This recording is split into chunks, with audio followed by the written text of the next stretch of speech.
وہی ہوا جس کا ڈر تھا، جس خوفناک تباہی سے سب خبردار کرتے آئے تھے، آخر کار وہ شروع ہو چکی ہے۔ بارود اور آگ کے دھوئیں نے اس وقت پوری دنیا کو اپنی لپیٹ میں لے لیا ہے۔ نیلا آسمان گہرے کالے بادلوں میں کہیں چھپ گیا ہے۔ پہاڑ ریزہ ریزہ ہو کر روئی کے گالوں کی طرح اڑنے لگے ہیں۔ بڑی بڑی عمارتیں اور انفراسٹرکچر زمین بوس ہو چکی ہیں۔ تاحد نظر چرند پرند جانور، انسان، حتیٰ کہ کوئی بھی جاندار زندہ باقی نہیں رہا۔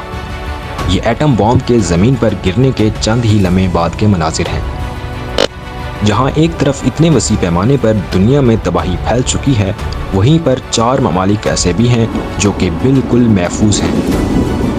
ان کنٹریز میں بڑی بڑی انفراسٹرکچرز اور عمارتیں اب بھی پورے آب و تاب کے ساتھ کھڑی ہیں۔ آسمان اب بھی صاف اور نیلا دکھائی دے رہا ہے، اور لوگ اب بھی بڑے اطمینان سے اپنے معمولات زندگی میں مصروف ہیں۔ جی ہاں، حیران مت ہوں، آپ کے کانوں نے بالکل درست سنا۔ اب بھی روئے زمین پر 4 کنٹریز ایسے موجود ہیں جن کی جیوگرافی قدرت نے کچھ اس انداز میں ڈیزائن کی ہے کہ 21 سنچری کے لیتھل موسٹ یعنی کہ مہلک ترین ہتھیار بھی ان کا کچھ بگاڑ نہیں سکے۔ بچ جانے والے یہ 4 کنٹریز کون سے ہیں؟ آئیے ان کے بارے میں جانتے ہیں وہ کون سی وجوہات ہیں جن کی بدولت ان کو countries immune to the atomic bomb disaster کا درجہ دیا جا سکتا ہے۔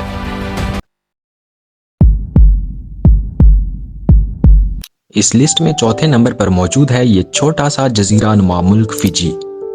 فجی ساؤتھ پیسیفک اوشن میں آسٹریلیا سے تقریباً 1600 کلومیٹرز کی دوری پر 18,000 اسکوائر کلومیٹر پر محیط صرف 1 ملین آبادی رکھنے والا ملک ہے۔ ناظرین، ایک ایسا انکشاف کرتا چلوں جو جان کر آپ حیران ہوئے بغیر نہیں رہ سکیں گے۔ ساؤتھ پیسیفک اوشن کے بیچوں بیچ کسی بھی لینڈ میس سے اتنا دور ہونے کے باوجود یہ ساؤتھ پیسیفک اوشن کا سب سے ڈیولپڈ ملک ہے۔ خوبصورت بیچز اور سمندری خوراک سے مالا مال فجی کسی بھی ایسے اسٹریٹجکلی امپورٹنٹ ریسورس سے محروم ہے جس کے تحت یہ دنیا کی کسی بھی سپر پاور کی نظر میں آئے۔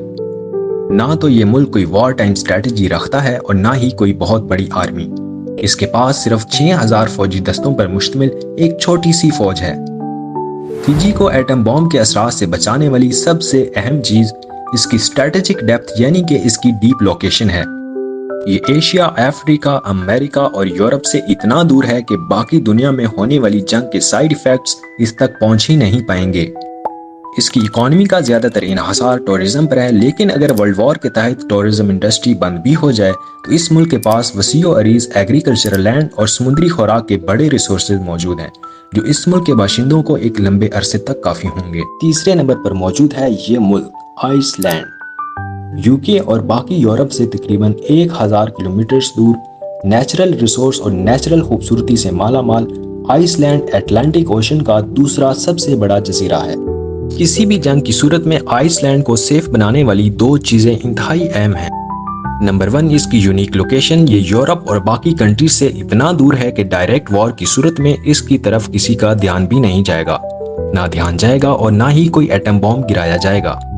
سیکنڈلی، آئس لینڈ کے پاس اتنے زیادہ رینیویبل انرجی ریسورسز موجود ہیں کہ یہ اپنی انرجی کی 100% ضروریات خود ہی پوری کرتا ہے اور کسی بھی دوسرے کنٹری پر انرجی امپورٹس کے لیے ڈیپینڈنٹ نہیں ہے۔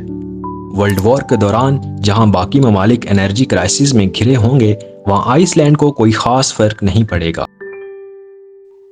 اس لسٹ میں دوسرے نمبر پر آتا ہے نیوزی لینڈ۔ یہ ملک فجی سے کچھ ہی میل دوری پر ہے اور گلوبل پیس انڈیکس کے مطابق دنیا کا سب سے پیسفل اور 10واں خوشحال کنٹری ہے۔ لیکن نیوکلیر وار سے محفوظ بنانے کی اس کی بنیادی وجوہات اس کی لوکیشن، ریچنس ان نیچرل ریسورسز اور اس کی جیوپولیٹیکل پالیسی ہے۔ اس کی لوکیشن فجی سے بھی 1600 میل ساؤتھ کی جانب یعنی کہ پاسبل ورلڈ وار کے سائیڈ ایفیکٹ سے اور بھی زیادہ دور۔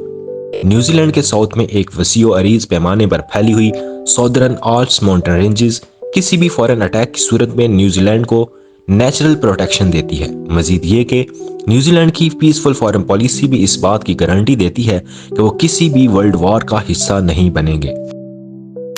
ورلڈ وار اور اٹامک بام کی تباہی سے بچ جانے والے کنٹریز کی ٹاپ آف دا لسٹ میں آتا ہے سوئٹزرلینڈ۔ یہ European country Austria, Germany, France اور اٹلی کے بیچ میں گرا ہوا ایک چھوٹا سا لینڈ لاک کنٹری ہے۔